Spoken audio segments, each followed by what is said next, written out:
welcome to another episode of the Wealthy Boss Show. I love tonight's topic, or today's if you're listening to it during the day. I'm recording it at night, but whenever you're listening to it, I love this topic.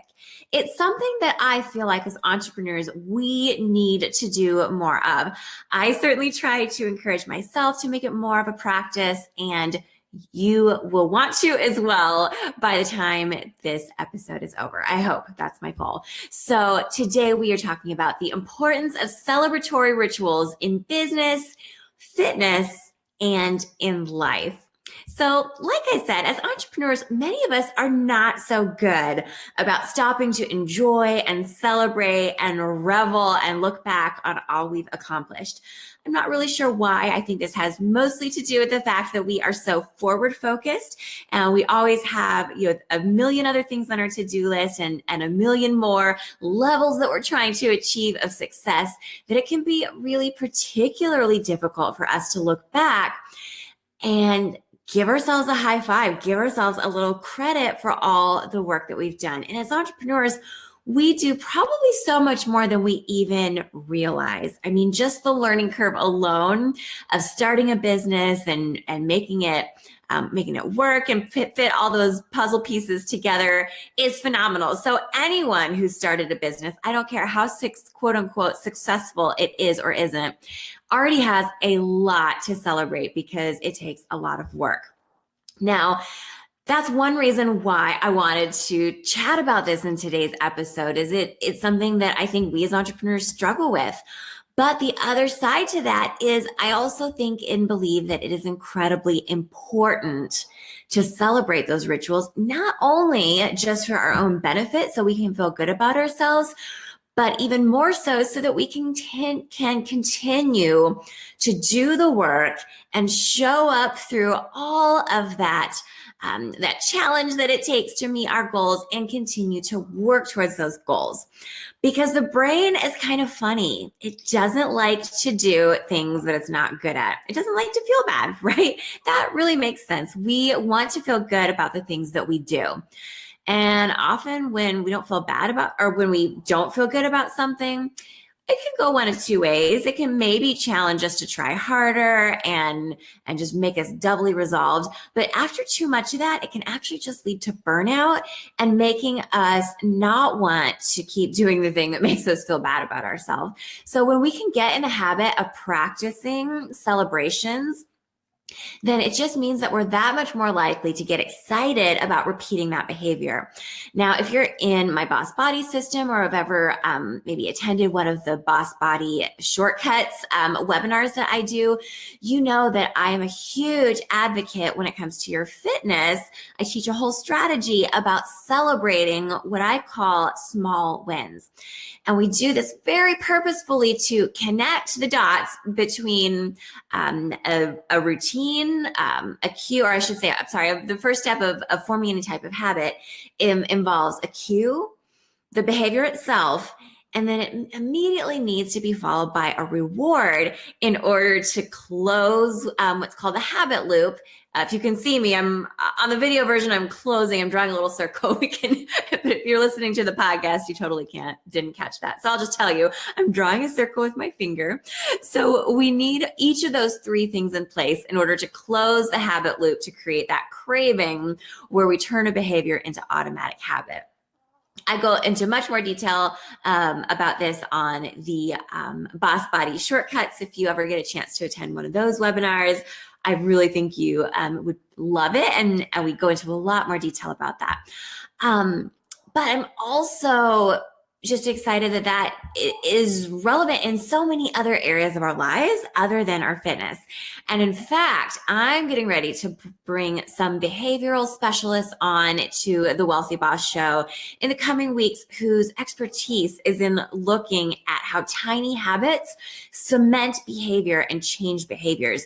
And they're even talking like habits like 30-second habits and how celebrating is actually a key component to being able to then take the next step and the next step and the next step until you've built your empire, whether that's your dream body, whether that's your dream career. So I'm really excited that those guests are Linda Fogg Phillips and BJ Fogg. So they'll be coming onto the show in future weeks.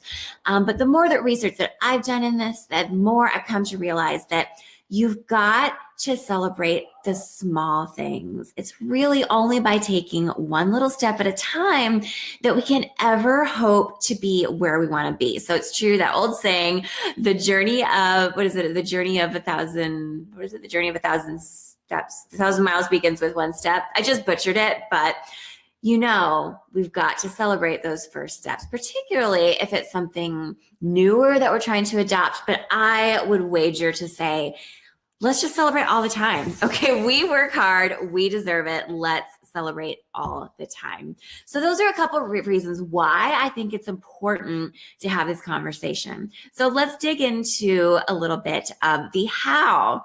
So I'm a big believer, and this is something that I feel like I kind of learned the hard way as an entrepreneur. I didn't used to do this, and then I used to feel like crap about myself, which is not what we're going for, especially in my business of being in self-care.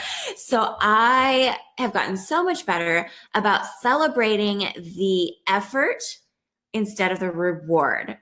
I'm sorry. Oh, shoot. I queued that up, you guys. Hopefully my editor can edit this part out. I had like the dramatic pause and everything, and I said it wrong. So I want you to celebrate. I'm gonna look at my notes again. I want you to celebrate the effort, not the result. Another R word. We were talking about rewards there a moment ago. I want you to celebrate the effort, not the result. So what I mean by this, I'll give you an example. In my business, I used to set financial goals, but this was very early in my business when I had not yet established enough data to know, what type of effort it took to yield certain numbers. And I would wager to say that as entrepreneurs, that's pretty much an ongoing process, right? So I didn't yet have a defined conversion rate or really any data to work with to know, X actions will equal Y income. And so then I would feel really bad about myself, and I would feel like everything I did was just wasted and I don't deserve to celebrate, but I worked so hard. So I've since shifted, and this actually even comes out, as early as the goal planning process for me. I've actually shifted so that I now set goals and then thus celebrate them around the effort. So i.e. things I can control. So if, for example, in my business, if I want to make X number of dollars that quarter, I turn that into a series of action steps that I think will at least get me closer, right? Based on the data and the research and the evaluation that I do within my business. But I turn the actual goal into something else. So I turn it into a behavior that I know I can control. So, maybe my goal would be to reach out to, I'm just making this up, this isn't a real one that I've used, but maybe it's a goal to reach out to 10 affiliate partners that quarter in hopes that I can land 3 affiliate partnerships. Whatever that is, it means that I am setting goals and then celebrating whatever is in my control. Not everything is in my control, right? I can't make people buy. I can't, if we want to look at this from a weight loss perspective, yes, you can set a goal to lose 5 pounds or 10 pounds or 50 pounds, but all you can really control is the behaviors that lead to those changes. Now, there might be another missing ingredient that you didn't know about. Maybe you're counting calories and you are exercising, but you didn't realize that maybe your thyroid levels were off, and so the math doesn't add up for you. Well, I want you to celebrate that you stuck with that you exercised 4 times a week for the past month, or the fact that you drank 8 glasses of water.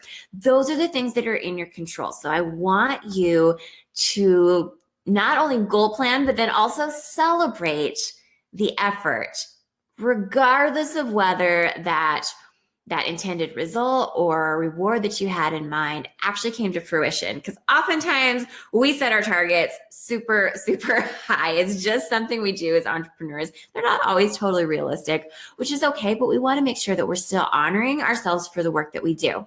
So I have totally, again, using my business as an example, I have totally celebrated $0 launches, and I've had more of them than I'd like to say. Now, in case you're feeling too sorry for me, I have luckily had launches that brought in more than $0, and those were even more exciting for me.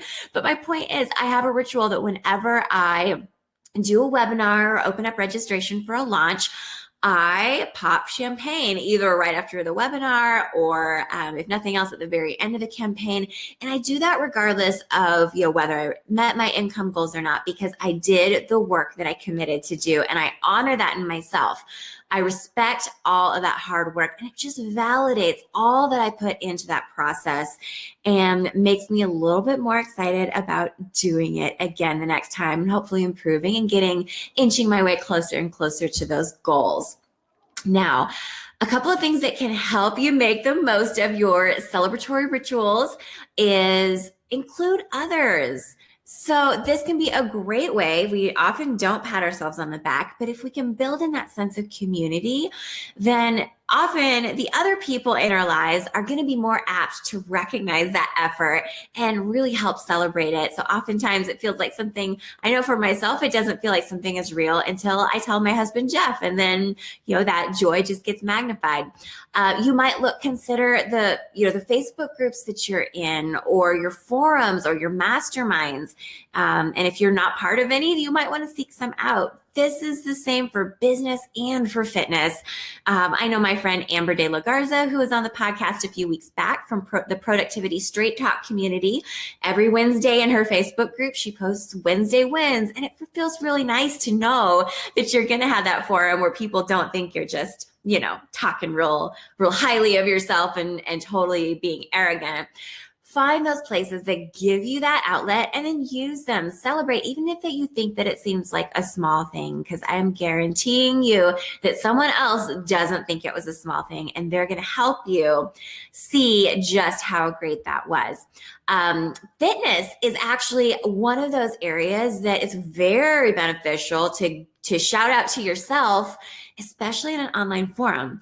There's a study done that actually shows that people who participate regularly in online health forums double their chances of achieving their goals. They double it. So I don't know about you, but I would take those odds all day long of whatever my goal is. And of course, if you have healthy goals and healthy habits that you are trying to implement, and you would like a fitness forum to double your chances of meeting your goals, of course, you can join ours, the Wealthy Boss Community. You can join that private Facebook by going to wealthybosscommunity.com. And if you're already a member of it, don't forget to give yourself a pat on the back. I would love to hear any good decision you make anytime you need a pat on the back. And if nothing else, we always have Way to Go Wednesday as well for any of your health wins within that Wealthy Boss community. So that can be, and maybe it's calling your sister, maybe it's calling your mom, whatever it is, don't keep that celebration to yourself. You deserve to share that with others. Okay. This is one of my favorite parts. This is something that I just did. I actually included it in part of my quarterly planning retreat. I think I'm going to keep it as in a part of my permanent agenda now. But I like to do every now and then what I call a done list. Now, I've actually done, no pun intended, a training on this in the past. I think I have at least a blog post. I might still have a video that I recorded of it as well. So I'll link to that in the show notes. But I take inventory every now and then, and your quarterly planning retreat is a great time to do it, or at the end of the year is a great time to do it, of all the things I've done. That sounds so simple, but think how much time we spend, most of us every day, writing our to-do list. We focus on what still has to be done, on what's not done, on all that's resting on our shoulders. It is a tremendous value to go through the exercise of writing out your accomplishments over the past quarter, the past year. And I'm talking all of them. I'm talking business. I'm talking fitness. I'm talking about the fact that you finally organized your medicine cabinet. And once you do that, you'd be amazed when you look back at that list and see all that you've done in a short period of time. Because what did I say earlier? As entrepreneurs, we are typically tending to look forward into the future. And we often, because of that, lose sight of how much we've already done, which can be a fantastic confidence booster. So I challenge you, if you've never done a done list, just take out a piece of paper and spend even 10 minutes reviewing your past quarter or your past year. Write out all those things that you've done that you're proud of, even if they just seem like mundane things, but you had to get them done, like, doing your taxes or, organizing your business expenses. Write those down. If if it's been 2 weeks since you've had ice cream, write that down. If ice cream was your Achilles heel, do that done list and just pay attention to how you feel afterwards. I guarantee you it's going to help give you so much confidence.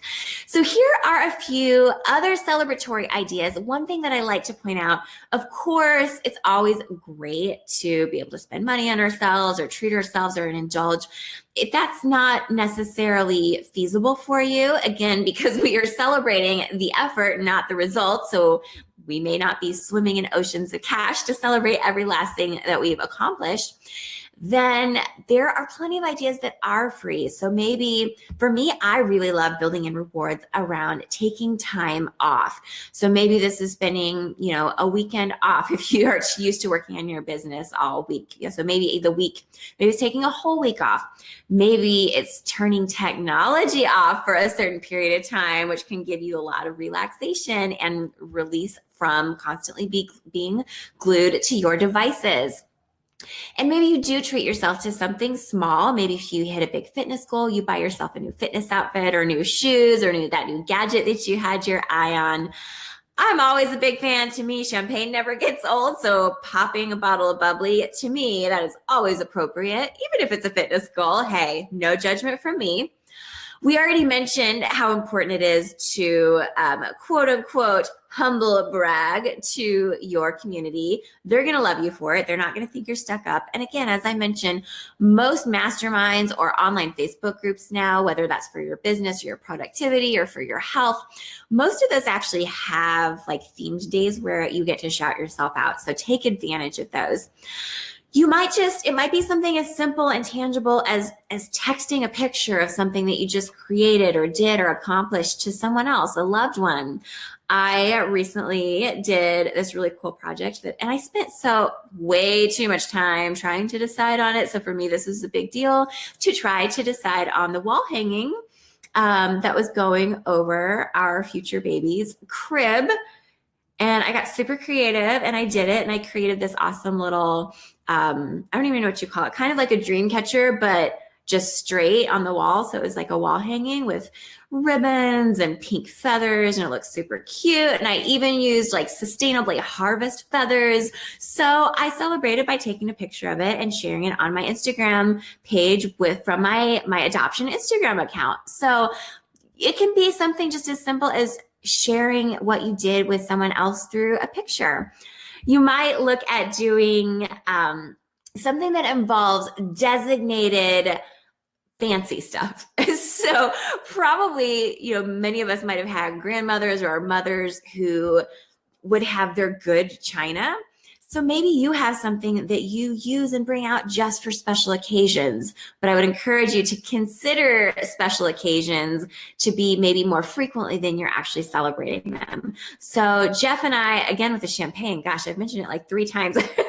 Maybe I need a glass of champagne, but we have special, crystal champagne flutes that we got for our wedding that are meaningful to us. So we'll pull them out at Christmas or on our anniversary or Valentine's Day because they feel special. Maybe for you, you have a special candle that you burn that, that scent will ignite a sense of celebration in you because you only do it when you're celebrating. So, either identify or use your quote unquote fancy stuff that can help you get into that mood of just recognizing that it's something special. Maybe you create actual rituals or ceremonies based on whatever it is that you're accomplishing and celebrating. When Jeff and I moved into our new house, we actually did a sage ceremony. So we celebrated the fact that we were able to move back into a house after downsizing for a couple of years. We had our heart set on moving back into a nice house, and we celebrated that and honored and marked that occasion by doing a special sage ceremony where we burned sage and we spread it throughout each house, and we kind of just spoke blessings and intentions on each room and what we hope to accomplish there and enjoy there, and the good wishes for the home. So you might even get to do something as formal as that. It was still very simple. It was just the two of us and our dogs. But you might look at creating special rituals in your life that mark the passing of time, the passing of occasions and effort and milestones, because time does pass quickly. And I guarantee you that if you're just waiting for that next milestone to celebrate and that next milestone after that to feel good about yourself, then life's just going to pass you by and you will not have really enjoyed it. So I want to invite you, give you permission to celebrate everything, even the little things. And I would personally love to hear how you do that. I am a little bit selfish in this request because I would personally love to snag a few more ideas on how to celebrate. In fact, I realized that the one thing I did not yet do in my quarterly planning retreat, which is part of my agenda for it, is to set milestones and create some rewards for it. So if you could help me out and let me know how you celebrate, I'd love to maybe incorporate some new things into this quarter's celebrations. So depending on if you're watching a video, go ahead and drop your ideas for celebrating in the comments below. If you're listening to this on iTunes or Stitcher or wherever you listen to podcasts, go ahead and find me on Instagram at Wealthy Boss Show. There's no the, at Wealthy Boss Show, and tag me and let me know what your celebratory rituals are, because I'd love to hear them and then share them with the Wealthy Boss community. All right, it has been my pleasure to be here with you talking about the importance of celebratory rituals in business and fitness and in life. So don't forget to let me know what your favorite rituals are, and I will see you next time.